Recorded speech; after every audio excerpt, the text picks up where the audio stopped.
പ്രകാശമേ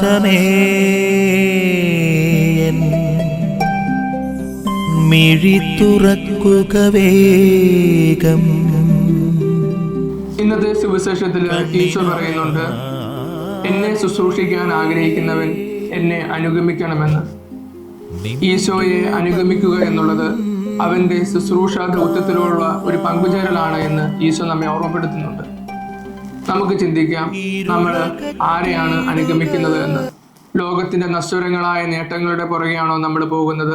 ലൗകികമായിട്ടുള്ള ചിന്തകളുടെ പുറകെയാണോ നമ്മുടെ ജീവിതത്തെ നമ്മൾ ക്രമീകരിക്കുന്നത് എങ്കിൽ യേശുവിനെ അല്ല നമ്മൾ അനുധാവനം ചെയ്യുന്നത്. നമ്മൾ അനുധാവനം ചെയ്യേണ്ടത് മിശിഹായെയാണ്. അങ്ങനെയാണ് നമ്മൾ അവൻ്റെ ശുശ്രൂഷകരായിട്ട് തീരുക. സഭയും കുടുംബവും സമൂഹവുമെല്ലാം ലോകത്തിൻ്റെ നേട്ടങ്ങൾക്ക് പുറകെ പോകുമ്പോൾ മിശിഹായുടെ ശുശ്രൂഷ അവരിൽ നിന്ന് അന്യമാവുകയാണ് എന്ന് ഇന്നത്തെ സുവിശേഷം നമുക്ക് മുന്നിൽ വരച്ചു കാട്ടുന്നുണ്ട്. നമുക്ക് ചിന്തിക്കാം, നമ്മൾ ആരെയാണ് അനുധാവനം ചെയ്യുന്നത്? മിശിഹായെയാണോ അതോ ഈ ലോകത്തിന്റെ നേട്ടങ്ങളെയാണോ എന്ന്. ആമീൻ.